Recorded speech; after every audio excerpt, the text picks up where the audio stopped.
¿Qué pasa, electrónicos? Bienvenidos al tercer podcast, por fin. Hace tiempo que no he publicado porque tenía un montón de trabajo, porque me iré de vacaciones y he tenido que hacer vídeos con antelación para poder publicarlos. Pero de todas formas, si es el tercer podcast, ya me empieza a gustar esto de los podcasts. Al principio estaba nervioso si me voy a expresar bien, si mis ideas van a salir bien, pero tiene pinta de que os gusta, y lo que más me importa a mí es que os aporte información útil y que os ayude si vais a ser ingenieros o si estáis estudiando esto de electrónica, o sea, todas las cosas de electrónica que os ayuden, y eso es lo más importante para mí. De todas formas, hoy hablaremos en este podcast, vamos a hablar de los pasos que tiene que llevar un ingeniero desde una idea a llevar a un producto. Y cuando hablo de producto, en este caso vamos a hablar de una placa PCB, de un circuito en sí, porque cualquier cosa de electrónica, no creo que conozco ninguna cosa de electrónica que no tenga un circuito, porque por eso es electrónica. Entonces vamos a hablar solo la parte de tener una idea de un circuito, cómo analizarlo y cómo hacerlo, cómo hacer la placa y todas las partes legales también un poquito miraremos. De todas formas, antes de empezar a hablar de este tema, tenía unas cositas para avisar. Primero de todo, muy importante, por favor, la campana de notificaciones ahora con YouTube y esto de los avisos, por favor, dadla, porque yo tengo solo un 13% de mis seguidores que ven mis vídeos. O sea, si yo entro a las analíticas de mis vídeos, el 80 y pico por ciento son gente que ha entrado por casualidad y ha visto mis vídeos, y solo 13% de mis seguidores ven mis vídeos.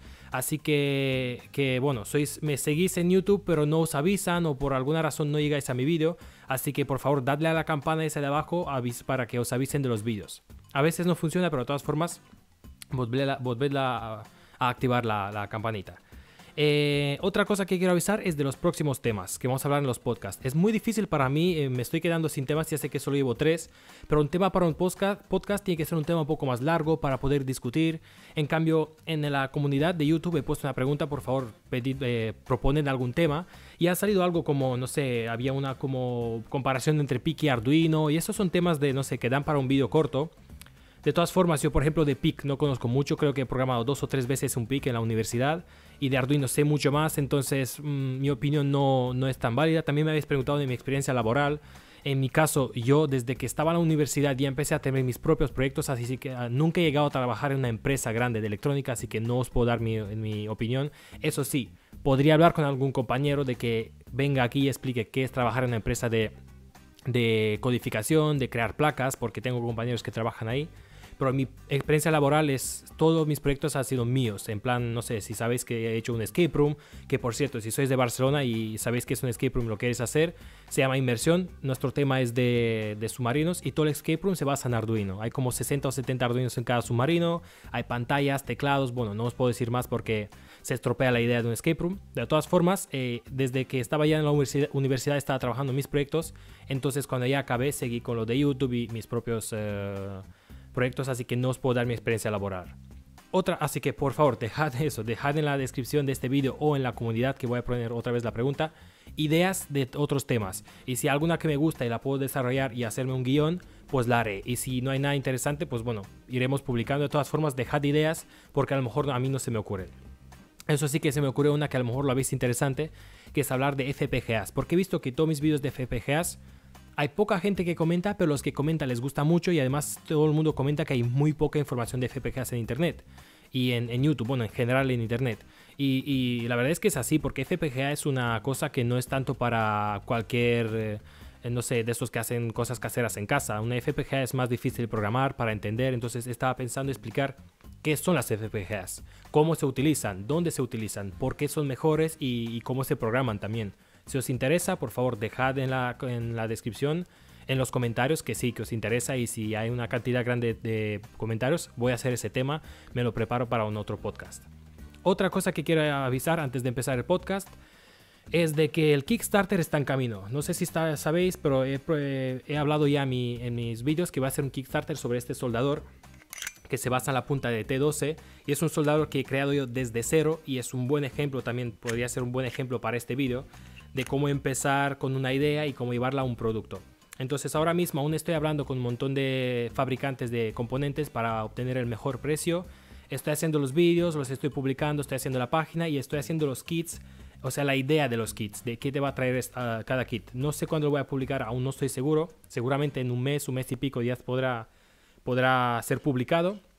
Y bueno, yo he intentado hacer unos kits. Si vais a ver el precio, El precio más o menos del kit básico, que se os trae todo lo que necesitáis para hacer el soldador y ya utilizarlo. No os trae nada para programarlo y cables externos, y para soldar, eso lo tenéis que tener vosotros.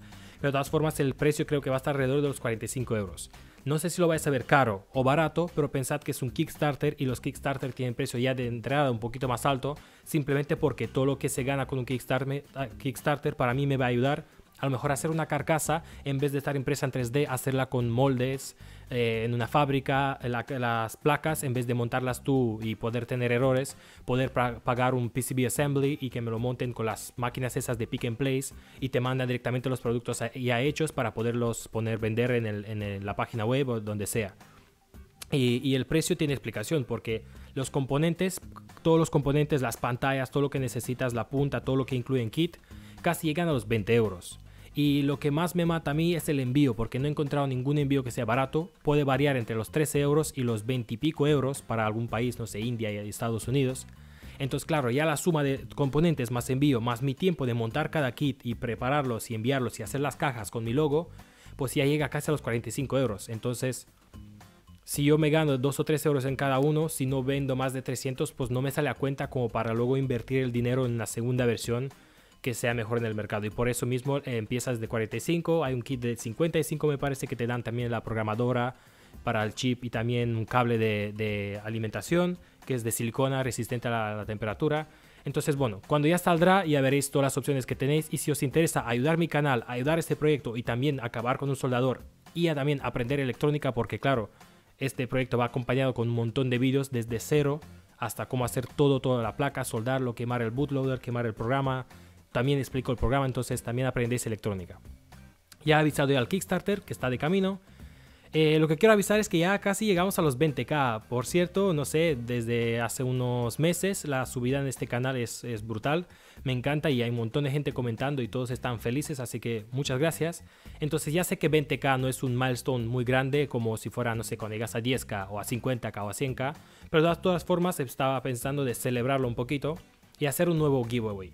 Yo voy a estar estas semanas fuera de Barcelona. De todas formas, el giveaway va a estar publicado en la pestaña de comunidad el día que llegamos a los 20k. Entonces, estar atentos, yo lo voy a avisar. Y si tenéis la campana activada, os va a avisar de que ya he puesto el giveaway. Podéis entrar o podéis apuntar. Y lo que he pensado hacer el mismo giveaway que la vez pasada, porque muchos necesitáis soldadores. Y es una estación para soldar con la punta de T12, la programada esta. Intentaré poner un vídeo porque ahora no la tengo aquí. De todas formas, podéis ganar esa estación para soldar para vuestros proyectos. Así que ya sabéis, si entráis cada día tenéis más probabilidad de ganar. Y si miráis un vídeo también estará en Gleam. Lo siento, hay mucha gente que no le gusta Gleam, no entiendo por qué, pero bueno, entiendo por qué, porque supuestamente comparten tus datos, pero ahora mismo todas las páginas de internet comparten tus datos, que has logueado, que has salido, que dónde eres y todo eso lo comparten. De todas formas, estad atentos para el siguiente giveaway y muchas gracias a los 20k. Estoy muy feliz con cómo ha subido este canal. Muy bien, ya he ido muy rápido. Ya podemos empezar con el tema de hoy, que es los pasos que tiene que pasar un ingeniero de electrónica desde que tiene una idea para hacer un producto. Voy a hablar más desde mi punto de vista de un producto de pequeñas cantidades y de bajo nivel, porque si ya directamente estáis trabajando en un equipo de una empresa gigante, de no sé, de hacer una moto o de hacer un ordenador, ya eso se complica. Simplemente os voy a explicar los pasos que yo tengo que pasar desde que tengo una idea, la recerca que hago, hacer el esquemático, placa y etcétera. Entonces, vale. Lo primero que tienes que hacer es tener la idea, obviamente. Como ejemplo, vamos a aportar el soldador. Como ejemplo, os voy a dar el dron que he hecho, porque es muy buen ejemplo para saber todas las partes que he pasado. Este es el dron, es un nano dron con motores con motores con escobillas, no sin escobillas. Entonces me gustaría dar ya, como he trabajado ya más de un año en este proyecto, todos los pasos que he seguido. Entonces lo primero que tienes que hacer si tienes la idea es documentarlo todo. Por ejemplo, yo quiero hacer un dron y lo que te haces es las características de tu producto. Yo quiero que el dron pueda volar, que tenga conexión de radio, que tenga una batería, que tenga este precio aproximado, que sea no sé cómo, que pese tanto. Entonces tú te haces las características que quieres para tu proyecto de tal manera que al final ya veréis, comparamos lo que queríamos al principio y lo que tenemos al final. Entonces tú haces una recerca de todas las partes, recerca de los motores, de las baterías que hay en el mercado, te pones ejemplos, de los microcontroladores, de las receptoras de radio y las vas descartando las que no cumplen con tus características. Entonces empiezas a hacer un proyecto, yo normalmente lo hago en un Word y me pongo enlaces, me pongo precios, me pongo qué tengo que buscar y hago recerca sobre todo para saber más o menos en general qué es lo que tengo que buscar. Porque si no sabes qué es lo que tienes que buscar, pues no puedes seguir con el proyecto. Cuando ya tienes la recerca hecha, con las características finales que quieres, los productos que tienes que comprar y los precios de los productos, y también tienes que apuntar qué es lo que sabes de todas estas cosas y qué es lo que no sabes. Por ejemplo, sabrás que tendrás que controlar motores para este dron. Yo, por ejemplo, sé controlar los motores, pero hay gente que no lo sabrá, pero sí que sabrá cómo funciona la radio. Entonces tú te puedes poner, mira, esto lo sé, no lo tengo que mirar, esto no lo sé, esto lo tendré que estudiar más. Te haces un documento de proyecto o de anteproyecto antes de empezarlo para saber todo de tu proyecto. Esto es el primer paso. Pasamos al siguiente paso, que es, y por cierto, desde ya del segundo paso, bueno, desde el primero en normal, pero desde el segundo necesitas una libreta. Cómprate cualquier libreta, a mí me gustan las que no tienen rayas, no tienen dibujos para poder también dibujar esquemas y conexiones. Y ya empiezas a documentarlo todo. Yo siempre que hago una prueba o lo que sea, me apunto, esta prueba he conectado tal pin, he hecho tantas conexiones, necesitaba tanta corriente o tanto voltaje, he aplicado tanto voltaje y esto se ha quemado o lo que sea. Yo me lo apunto todo. Porque luego si has fallado o si algo no sale o si sale bien, pues al menos sabes cuándo y por qué ha salido bien. Entonces todo desde ahora para adelante, todas las pruebas, todo lo que vas a hacer, documentalo en una libreta y bueno, con eso irás mucho mejor. Entonces ya, documentamos todo y empezamos con las primeras pruebas. Las primeras pruebas son las pruebas de simulación. La prueba de simulación es una simulación en el ordenador. Yo utilizo un programa que se llama LTSpice y simplemente te dibujas pequeños esquemas de tus circuitos que has pensado en hacer y analizas la corriente que pasa, los voltajes, te puedes generar fuentes y añadir pulsos y también verás las fórmulas de los picos de corriente y si necesitas añadir un diodo, qué pasa si añades un diodo. Entonces, para no pasar directamente y estudiarlo en la realidad que pueda tener fallos grandes, lo simulas en una plataforma como LTSpice. Te aseguras de que tu circuito va bien. En caso del dron, pues pocas cosas puedes simular, como mucho el motor o los diodos o el feedback del motor que tienes. Pero en caso de, yo que sé, una emisora radio, pues puedes simular y verlas cómo se modulan las señales, qué señal tienes, si la señal está bien o no. Entonces lo mejor para empezar es simulación en ordenador, para no tocar nada real. Cuando todo va bien, todas las partes van bien, ya empiezas con la simulación en protoboard o en un circuito real. Y lo bueno es empezar por separado. Os doy como un ejemplo, en mi caso, lo primero que he estudiado es cómo controlar el motor. Con una señal de PWM, qué MOSFET necesito, entonces lo haces por separado. Pruebas el motor, pruebas la radio, pruebas el micro que recibes datos. ¿Y por qué lo haces por separado? Porque si el motor te va por separado y el micro recibe datos de radio por separado y luego lo juntas y no van, pues ya sabes que ahí hay alguna interferencia. En mi caso, los motores creaban un montón de ruido y la radio perdía la conexión. Entonces, claro, no podía seguir con eso hasta no solucionarlo y me he dado cuenta que es la regulación del voltaje de la radio necesitaba un montón de necesita más potencia. Ya sabes que el micro que uso va a 5 voltios, pero claro, si usáis un regulador que da muy poca corriente y el módulo de radio necesita más, pues no os va a funcionar. Siempre que van a haber picotazos de corriente, se va a reiniciar el módulo de radio y no va a funcionar bien. Por esto lo he estudiado. He comprado otro regulador y por eso están bien buenas las pruebas por separado para saber en qué invertir más. Compré un nuevo regulador, en este caso era un regulador conmutado con mucha más corriente de salida, directamente conectado a la batería, así que estaba aislado del resto del microcontrolador y por fin tenía buena señal y también podía controlar los motores con PWM. Entonces lo haces todo por separado, motor, micro, hélices, todo por separado y cuando ya va todo bien, lo montas en otras pruebas que es todo junto. Que digamos es todo tu proyecto junto en si puedes. Si es un proyecto muy grande no lo podrás hacer todo junto. Pero en caso de mi drone sí que podía conectar todos los pines, los motores, que recibo señal, todo en una placa.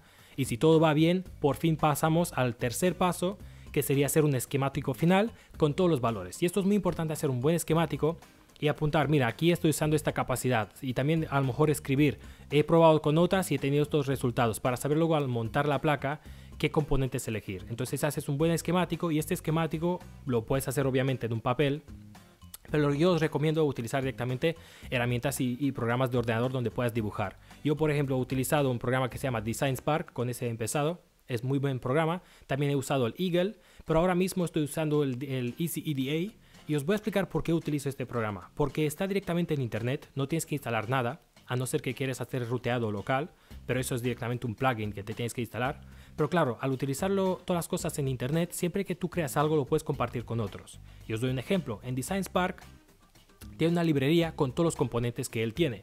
Algunos MOSFETs, algunos, no sé, reguladores, capacidades. Pero claro, si encuentras un componente que no está en la librería, te lo tenías que dibujar. Y a lo mejor estaba 2 horas dibujando porque te tienes que descargar la hoja de especificaciones del componente para ver los pines, el tamaño de los pines, distancia entre los pines, cada nombre del pin te lo tienes que dibujar a milímetro, lo tienes que hacer la capa, le tienes que hacer el icono del componente, lo guardas y ya está guardado en tu librería. Pero es tu librería personal, nadie más la puede ver. En cambio en EasyEDA, si tú creas un componente y lo compartes, cualquier persona que está utilizando EasyEDA puede usar ese componente. Ya creo que miles de veces he necesitado un regulador de voltaje que no lo encontraba, en cambio entraba en librerías creadas por personas y encontraba justo mi componente con los tamaños que necesito, con todas las especificaciones y lo podía usar directamente. Eso es lo que me gusta de EasyEDA, que está todo compartido y a medida que la gente va publicando otros proyectos y otros componentes, pues llegaremos en un momento que todos los componentes del mundo estarán ahí en EasyEDA y compartidos en la nube. Y por eso es lo que me gusta. Y también es bastante fácil de usar y hay un montón de tutoriales. Entonces lo que tienes que hacer es hacer el tercer paso, el esquemático final con todos los valores. Una vez tienes el esquemático ya puedes hacer unas pruebas más serias. Y esas pruebas ya incluyen ya un prototipo. Esto no es obligatorio, puedes pasar si es algo simple, puedes pasar directamente a hacer la placa. Pero en mi caso quise hacer unos prototipos y mi prototipo del primer dron ha sido esta placa. Que esta placa ha sido diseñada e imprimida en una máquina de CNC. Y como podéis ver hay un montón de pegotes porque claro, el cobre aquí no tiene solder más, tú puedes pegar por todos los lados. Y esta placa nunca llegaba a volar porque ya tenía fallos. Pero claro, al tener un prototipo ya puedes ver dónde fallas.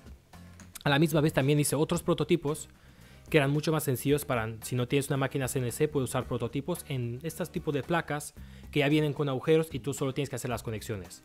En verdad es el mismo circuito que tú haces en la protoboard que has probado antes en las pruebas reales, pero ya he hecho una placa que ya queda. Entonces este prototipo ya empezó a funcionar, el dron ya vuela, ya he visto que dónde pueden salir problemas y qué puedo mejorar para la placa final. Y de este tipo de prototipo creo que he hecho 10 o 12 o algo así, no es broma, he hecho muchísimos. Porque cada vez los estaba mejorando y claro, una vez que está soldado, pues la mejora la haces en otro prototipo. Pero de esta manera me he asegurado que la placa final iba a funcionar bien. A la misma vez que estaba haciendo la placa en CNC, también he hecho esta placa que la he pedido a un profesional, que claro, es la misma placa, así que las dos tienen el mismo fallo. Y después de un montón de intentos he hecho el primer placa profesional que empezó a funcionar. Lo que pasa es que esta placa, no me he dado cuenta, pero pesa demasiado. Esta placa está cubierta de cobre y es de 0,8 milímetros de grosor. Así que tuve que hacer el último modelo, que como podéis ver es un poco elástico porque la placa es mucho más fina y además no he puesto acabado con cobre por encima, o sea, el relleno de cobre, para que pese mucho menos. Así que ya podéis ver que haciendo prototipos y pruebas os podéis dar cuenta de los fallos que podéis tener. Así que después de pasar del prototipo, si todo va bien, diseñáis la placa. Y aquí pasáis del esquemático a la placa y tenéis que seguir un montón de reglas. Las reglas se llaman reglas de diseño y estas reglas ¿qué nos dan? El fabricante. En mi caso, si yo uso una máquina CNC, las reglas las pongo yo porque yo conozco mi máquina. Pero en caso de que lo vais a enviar en una fábrica, el fabricante os va a dar todas las reglas. ¿Y qué reglas son estas? Por ejemplo, distancia entre las pistas, pues tiene que ser mínimo tanto, o bueno, como mucho tanto. Distancia o tamaño de las vías. En mi caso, por ejemplo, creo que GLC PCB, la mínima vía que pueden hacer es de 0.2 milímetros. Si yo he puesto una vía de 0.1 milímetros, me va a decir, oye, no te vamos a hacer esta placa. Entonces tú tienes que poner en tu programa que diseñas tus reglas de diseño y si, no sé, si te pasas de esta regla, el diseñador, el programa de diseño te avisa, oye, aquí te has pasado y lo tienes que mirar. Entonces todas estas reglas que son de tamaños, de posicionamiento, de grosor y de cantidad de cobre y todas estas reglas las tienes que seguir porque si no vas a tener problemas. En mi caso esta placa me la imprimieron en una máquina CNC de la universidad y me han dicho, oye, nuestra máquina como mucho puede hacer pistas de 0.25 milímetros porque si son más finas va a romper las pistas, el taladro va a pasar por encima, vas a tener errores y entonces, bueno, el espacio también entre las pistas de 0.3 y me han dado una lista de todas las características. Las vías no podía ser vías de menores de 0.8 porque el taladro que tenían era como mucho de 0.8. Entonces tú tienes que seguir esas reglas para diseñar tu placa. Otras cosas que tienes que tener en cuenta cuando diseñas tu placa es el tamaño y posición de los elementos. Tú tienes que saber el tamaño de tu placa, obviamente, pero también el posicionamiento es importante. Os doy un ejemplo. Siempre los conectores, si tienes una placa con muchos conectores, intenta ponerlos alrededor de la placa. Obviamente, porque claro, los conectores son externos para que no tenga que pasar por encima o conectarlo en el medio de la placa. Es muy raro que tengas un conector de la batería en el medio de la placa. Entonces intentad ponerlos alrededor. No siempre, pero casi siempre alrededor. Luego la etapa de potencia. La etapa de potencia es, por ejemplo, la regulación de voltaje. Os doy un ejemplo. Si mi placa funciona a 12 voltios o a 20 voltios, pero los microcontadores y las partes digitales a 5 o a 3,3, pues a la entrada tú pones tu conector, tú pones el regulador de 3,3, las capacidades 1, 2 o 3, luego el de 3,3, otras capacidades. Estas normalmente van al exterior para que luego puedan alimentar toda la placa. Otra cosa, si tenéis microcontroladores o componentes con muchos pines, intentad ponerlos lo más centrados posible, porque si tienes un micro, por ejemplo el de Atmega 328 que tiene, no sé, 32 o 28 pines, si tú lo pones en una esquina, te vas a dar cuenta que luego no tendrás espacio para rutearlo. En cambio, si está en medio de la placa, todos los pines se pueden dividir por todas las placas, por toda la placa, y es mucho más fácil. También tienes que pensar en, no sé, si nuestra placa necesita refrigeración, si poner disipadores, si vas a tener espacio de disipadores, etcétera, etcétera. O sea, posicionamiento y tamaño de los componentes también es importante. Otra cosa muy importante es poner test points. Los test points son unos pads de cobre en la placa que a lo mejor esa conexión va al micro o a algún pin, pero también tienes un pin directamente para que tú puedas poner el osciloscopio y ver las señales. Y estos son muy buenos para hacer pruebas luego, porque ya veréis que para montar la placa las hacemos por partes, entonces está muy bien tener un test point de voltajes, de señales, de recepción de radio. Entonces tú pones pequeños test points si tienes espacio, si no, pues no, para poder hacer pruebas. Otra parte importante es la capa de silk layer. Es la capa esta de las letras en blanco en este caso, puede ser de otro color. Es muy importante porque cada componente va relacionado con el esquemático, y si tú no pones la capa esta y por ejemplo tienes una capacidad por ejemplo la capacidad C2 y yo no sé su valor, pues no sabré qué capacidad ponerla. En cambio, si aquí me pone capacidad C2 y mientras la estoy soldando veo en el esquemático que la C2 es de 100 nanofaradios, pues cojo una 100 nanofaradios y la pongo. Los componentes en plan resistencias, capacidades casi siempre llevan el silk layer, resistencia R2, R6, C2, C6, pero los otros componentes como por ejemplo pines no siempre llevan el silk layer. A mí me gusta poner también una letra, una nota en cada pin. Por ejemplo, si es un pin de datos de SDA, yo lo pongo. Si es un pin de tierra, pues yo pongo tierra, ground. Si es un pin de 5 voltios, yo lo pongo, porque luego cuando los vas soldando y vas haciendo pruebas, es mucho más fácil ver qué pin cada cosa que es. Entonces yo recomiendo también poner pequeñas letras, si os caben, en la placa. Esta es comunicación de WART. Aquí va el pin de datos, aquí va el PWM o aquí va potencia. Entonces eso os ayuda a poner la capa de silk layer bien documentada para luego montar la placa. Otra cosa para las placas cuando las diseñas es de pensar si vas a añadir plano de tierra o no. El plano de tierra es cuando tú ya tienes todo ruteado, que es lo que he dicho antes, es si rellenas toda la placa con tierra o no. Y en este caso, bueno, o con otra pista, la puedes llenar también con VSC. Lo que pasa es que si es todo VSC, como toques algo, ya puedes hacer un corto. Si es tierra, lo que os va a ayudar es que todas las conexiones a tierra, que van a ser muchas, porque casi todos los componentes necesitan conexión a tierra, serán mucho más fáciles de rutear. Porque tú ruteas todas las placas, todas las señales y todas las rutas de potencia, y luego añadiendo la capa de tierra se conectan todas. Pero claro, también se hace la placa más pesada y también hacen un filtro, digamos, de ruido, porque al tener cobre y cobre de tierra en los dos lados, es como no es una capacidad, porque en los dos lados tienes tierra, entonces eliminas cualquier ruido, vas filtrando un poquito de ruido. En caso de mi placa tenía ruido de la radio y los motores creaban un montón de ruido. Con un plano de tierra lo soluciono. Lo que pasa es que lo tuve que sacar porque pesaba demasiado, y por eso mismo ahora, si podéis ver aquí, el receptor de radio está fuera de la placa para no interferir tanto con las conexiones de las corrientes que se acumulan en la placa. También yo tenía ruido no de radio, sino que ruido entre la comunicación del módulo y el micro, que es una comunicación SPI, y ahí tenía más ruido. Por eso he hecho las conexiones mucho más cortas. Vale, y lo final de todo, después de añadir placas, capas y todo esto, es la comprobación de errores. Y esto es comprobar los errores de que tú has puesto en las reglas de diseño y si las cumples o no. Si tú has puesto que en las reglas de diseño el espacio entre las pistas es mínimo 0.2 y en algún caso las has ruteado y las has puesto muy cerca, te va a dar error y te va a decir, oye, aquí estás muy cerca, el fabricante no te lo va a aceptar. Entonces lo tienes que corregir. Cuando no tienes ningún error y estás seguro, ya por fin puedes crear los gerbes. Otra cosa que quería explicar es de las pistas. Cuando tú ruteas las pistas, yo nunca utilizo el automático, porque el automático lo hace muy aleatorio y a mí no me gusta. Además, si haces pistas de potencia, siempre hazlas más gruesas. En mi caso, casi todas las de señal son de 0.25 o 0.2. En cambio, las de potencia son de mínimo 0.8, porque claro, por ahí va a pasar corriente a los motores y me gusta hacerlas gruesas. El automático sí que les puedes decir, oye, las pistas de tierra y de VSC, házmelas de 0.8. Pero claro, yo quiero las pistas desde la batería a los motores. En cambio, de la batería al microcontrolador, la tierra de batería al microcontrolador, yo no la quiero de 0.8 porque se me va a juntar entre los pines.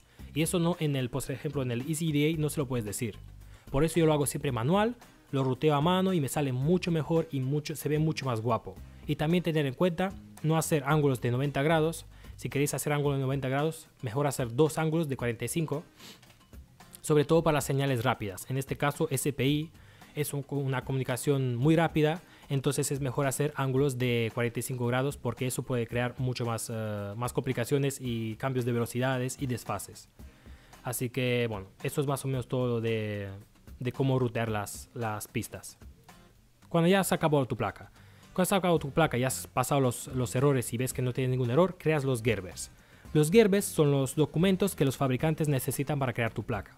Como por ejemplo, es un fichero que solo tiene el perímetro de la placa. De tal manera que el fabricante lo pone en el ordenador y la máquina, la fresadora, va y te corta el perímetro. También tiene un fichero que es el cobre de arriba y el cobre de abajo. Lo pone en la máquina y te dejan solo el cobre de arriba y de abajo. También tiene un fichero con todos los agujeros. Ellos lo ponen en la máquina y te van agujereando todos los agujeros, de tal manera que lo hacen capa a capa hasta tener toda tu placa, y por eso necesitan los Gerbers. Tú creas los Gerbers, los envías a la fábrica. Ellos te piden, mira, necesitamos estos Gerbers. Normalmente en GLC PCB te haces un zip con todos los ficheros y los envías. Una vez te llega ahí, es la fabricación. La fabricación puede ser, no sé, fábrica profesional, como GLC PCB. Puede ser con una máquina CNC o puede ser también que lo hagas tú en casa con ácido, quemando el cobre y lo típico de pasar con el transfer y lo calientas con la plancha. De cualquier manera, pues puedes hacer tu placa. Una vez has hecho la fabricación, cuando te llegan las placas, lo que tienes que es muy importante es comprobar las conexiones. En caso de una placa hecha con fresadora es muy importante porque casi siempre hay algún corto, porque no se ha cortado todo el cobre y hay algún corto entre las placas. Entonces lo que haces es coger el multímetro, lo pones en modo de que pite cuando hay conexión, y no solo pruebas cortos, sino que también pruebas conexiones, porque si tú de este pin a este necesitas una conexión y tocas y no hay conexión, quiere decir que por algún sitio se ha roto la pista y lo tienes que mirar. En caso de las placas profesionales no suele pasar porque bueno, es muy bueno. Si es una placa muy complicada, muy grande, que te tardas 2 días en mirar todas las conexiones, mejor pedir a las empresas que te hagan lo de las máquinas, que te hagan las conexiones rápidas y la comprobación. Y si no lo haces tú a mano con el multímetro, mirando punto por punto si hay conexión o si hay corto. Si no hay ningún corto y todas las conexiones están bien, ya puedes pasar a soldar los componentes. Y cuando yo sueldo los componentes, como no tengo proyectos gigantes, siempre me gusta empezar por la parte de potencia. ¿Y por qué empezar por la parte de potencia? Os doy un ejemplo. Si yo estoy haciendo esta placa mía, funciona a 5 voltios, los micros y los componentes a 5 voltios. Pero la conexión principal es de 12 voltios, entonces yo tengo la tapa de potencia que son los reguladores de voltaje. Si yo primero sueldo el microcontrolador y luego la tapa de potencia, y por algún error no he conectado una capacidad, una resistencia, la salida en vez de ser 5 sigue siendo de 12, cuando yo conecte el voltaje para hacer una prueba me va a quemar el micro. En cambio, si yo primero hago la parte de potencia, de 12 voltios a 5, conecto los componentes para hacer la etapa de potencia y lo compruebo. Si no es de 12 lo puedo cambiar, no se ha quemado nada. Pero si es de 5, pues quiere decir que ya puedo seguir, ya puedo poner los controladores y todos los otros componentes. Por eso primero he empezado con la potencia, luego los integrados, soldados integrados, cada uno por separado los vas probando haciendo pruebas, y al final los conectores y las baterías y todo lo de alrededor que se tiene que conectar. Entonces cuando sueldas las cosas así en este orden es mucho mejor y así te evitas posibles, no sé, que te quemes el chip o que te quemes cualquier otra cosa por culpa de que la potencia no está bien hecha. Cuando has soldado todo y todo te va bien, lo que haces son pruebas finales. ¿Y estas pruebas finales para qué son? Es para comparar las especificaciones que teníamos al principio, en plan, yo quiero mi dron que pese tanto, que cueste tanto, que vaya así, que tal y tal, y las comparas con las que tienes ahora. Si no te sirve, si no es lo que tú buscabas, pues pones posibles mejoras en tu documento y puedes hacer otra versión. Entonces también está bien hacer un manual y una hoja de especificaciones de tu proyecto. En plan, este proyecto llega a tanta velocidad, utiliza tanta potencia, gasta tanta corriente, necesita esta batería o con esta batería no va bien, hay que poner otra. Entonces lo que haces son las pruebas finales para ver qué tiene tu producto. Si haces una cosa con motores, pues lo que gasta, eficiencia o cualquier cosa la tienes que apuntar en tu documento y hacer un manual del proyecto y una hoja de especificaciones. Entonces tú ahí pones futuras mejoras y lo documentas todos en tu librita para luego, para que te ayude en caso de que hagas otra versión. Y vamos a la última parte, que ya tienes tu proyecto, ya va bien, ya cumple lo que tú querías, los requisitos y características que tú buscabas. La última parte es solo, digamos, cuando ya sales al mercado. Si es un proyecto para ti, eso no importa. Pero si quieres salir al mercado, tienes unas partes jurídicas y legales. No voy a entrar en detalle porque yo tampoco sé mucho de esto. Hemos hecho una asignatura de proyectos donde hemos visto partes legales, teníamos ejemplos con baterías, si cumple las normas o no. Pero de todas formas, en grande, tenéis aspectos ambientales, aspectos tributarios, de publicidad, el uso del producto y títulos de propiedad. Yo creo que las más importantes son el uso del producto y títulos de propiedad. Aspectos ambientales son, bueno, si tu producto puede ser tóxico, por ejemplo las baterías, si utiliza cosas que pueden ser tóxicas o si dañas algo en el medio ambiental, si cumple todas las reglas, obviamente las reglas ambientales, y siempre pensar que, no sé si os habéis dado cuenta, pero últimamente casi todos los productos tiran para parte verde, ¿no? Que sea más ambiental. En cambio, si tú hasta ahora, no sé, si tú estás haciendo este soldador y todo el plástico que se usa es biodegradable y tú sales en el mercado con un material que se usaba hace 15 años y es muy tóxico, nadie te va a probar ese producto o no lo van a comprar porque van a decir, tío, ya que es un producto nuevo, lo haces ahora, pues invierte en hacer un plástico que es biodegradable. Os doy un ejemplo. Bueno, hay muchas más cosas que tenéis que contactar con alguien que sepa de cosas legales y cosas de dinero y de cómo hacer vuestro proyecto. Aquí necesitáis ayuda de alguien si vosotros no sabéis de cosas legales. Y luego tenéis los aspectos tributarios, que son de si tienes que pagar impuestos para venderlo y cosas así. Los aspectos de uso del producto creo que son muy importantes, sobre todo si hacéis un producto así que para sacarlo en el mercado. Y lo más importante es hacer el manual del uso, porque si tú lo vas a dar a una persona, obviamente esa persona se lo va a comprar y lo va a tener que usar. Si tú le das un manual con todo lo que tienes que usar, que puede ser un papel o un vídeo o lo que sea, tú ya les das las informaciones que necesita para poder usarlo. Eso es muy importante. Luego también le tienes que hablar de los peligros. Si estáis usando motores, si es una máquina que puede cortar el dedo o quemarte o es tóxico, lo tenéis que virar y tenéis que ver si sigue las reglas, hablar con las personas que puedan darte los certificados. Y eso, tenéis que pasar las normas del producto. También os voy a decir una cosa, hacer el producto en versión kit te libras de las cosas legales. A mí, digamos que no te importan tanto. A mí me importa de que el producto les guste a las personas y que les funcione bien, pero desde el punto de vista legal ya no te importa, porque tú lo haces en versión kit y en eso mismo le dices, mira, tú lo compras, tú lo montas y si no te va, pues es tu culpa, no lo has hecho bien. Entonces por eso muchas impresoras vienen en kit, porque si yo me lo monto, yo me pasa algo mientras lo monto, pues el que la produce, mira, este se ha comprado las partes, no sabía montarlo, no tiene experiencia, no es nuestra culpa. Ya sé que suena feo, pero claro, si tú compras un kit, tú te aseguras de que tú sabrás montarlo. Por eso mismo, por ejemplo, si yo voy a hacer este Kickstarter, lo hago en versión tipo kit. No os penséis, yo quiero que esto funcione y por eso doy todos los vídeos. Pero si pasa algo, a mí me importa, pero desde el punto de vista legal no me importa. O sea, no me pueden hacer nada porque tú lo has comprado y tú te aseguras de que el producto vaya bien. Si no lo has montado mal, en este caso no puede explotar nada, pero digamos que tienes algo que puede explotar y lo has montado mal, pues es tu culpa. Como mucho te puedes quemar en esto. Pero claro, cualquier soldador te puedes quemar y no va a poner, ojo, te puedes quemar. Eso es para idiotas. Entonces, bueno, y también tienes que darle una garantía, sí o no. Si no tiene garantía, pues el que lo compra se espabila de si le pasa algo. Y lo último son los aspectos de títulos de propiedad, que en esto entra todo lo que son patentes. Si tú utilizas un producto que lleva dentro otros productos que tienes patente y no lo puedes usar, pues tienes que vigilarlo. O también hacer la patente de tu producto, si en caso de que lo quieres vender, que no te lo copien. Entonces te lo tienes que mirar si todo lo que tú has usado se puede vender dentro de tu módulo. En este caso, si alguien tiene la patente de este módulo y yo lo estoy vendiendo sin tener la patente, seguramente tendré problemas. Así que hay que mirarlo y estudiarlo bien. Y más o menos aquí acaba el tema de hoy. He ido muy rápido, siempre me propongo al principio ir más lento, pero no sé qué tengo un problema de hablar demasiado rápido. Supongo que mis ideas van muy rápido en la cabeza y no paro. De todas formas, no sé cuántos minutos llevamos. Aquí acaba este tema. Supongo que ahora ya sabéis, llevamos 37 minutos. Bueno, pensaba que mucho más, pero bueno.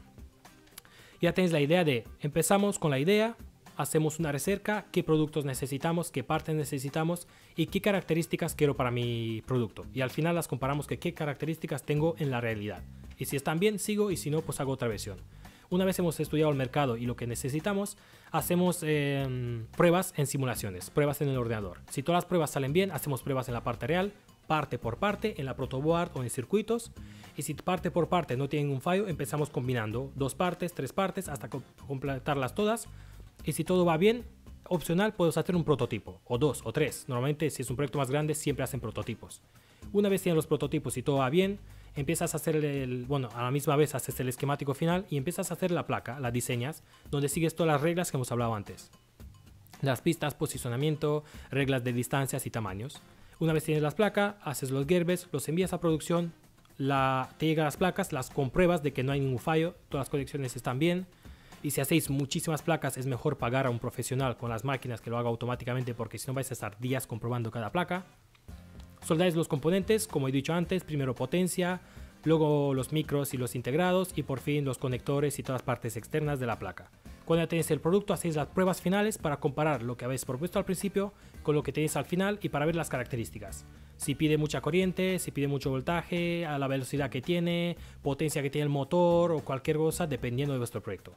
Hacer el manual, y cuando hacéis el manual, si lo queréis vender, os tenéis que estudiar todas las partes legales y jurídicas con un profesional que sepa de esto para poder sacar el producto en el mercado. Normalmente, ojo, se tiene que hacer esto al principio, porque claro, si tú desde el principio sabes que lo vas a vender, no vas a hacer un producto que luego, hostia, lo tienes que haber cambiado. Normalmente esto es al principio, pero en mi caso yo ya tengo el producto, ya sé que va, pues ahora me estoy estudiando si lo voy a vender o no y qué tengo que saber para venderlo.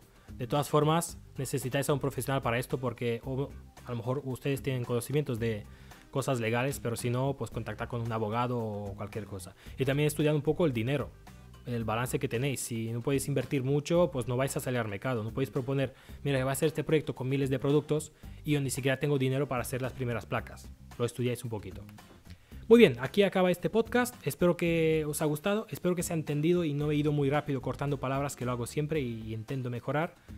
Y bueno, lo más importante ahora es que propongáis algo de tema para el futuro. Voy a dejar otra pestaña en la comunidad de YouTube para que pongáis ahí temas para hablar. Intentaré hacer eso de FPGA si os gusta. Comentadlo debajo si queréis. Atentos al giveaway porque creo que en una semana y pico ya llegaremos a los 20k y lo voy a avisar en la pestaña de comunidad. Y también, ojo a la campana, porque solo 13% de los seguidores en el canal es inglés, casi 20, solo 20%. De tantos seguidores la diferencia es brutal. Quiere decir que cuando yo publico un vídeo, solo 10-13% de las personas lo miran. Así que si queréis ver más vídeos y escuchar más podcasts, dad a la campana. Y también visitad mis redes sociales para más apoyo. Facebook, Instagram. En Instagram somos muchos ya, también 180k creo que somos. Y ahí publico cada día mínimo una o dos vídeos o fotos. Si os interesa ver, también en Facebook, estad atentos. Muchas gracias, espero que os haya gustado. Y si os ha gustado, dale a like como siempre y nos vemos en el siguiente podcast. Muchas gracias, electrónicos. Hasta luego.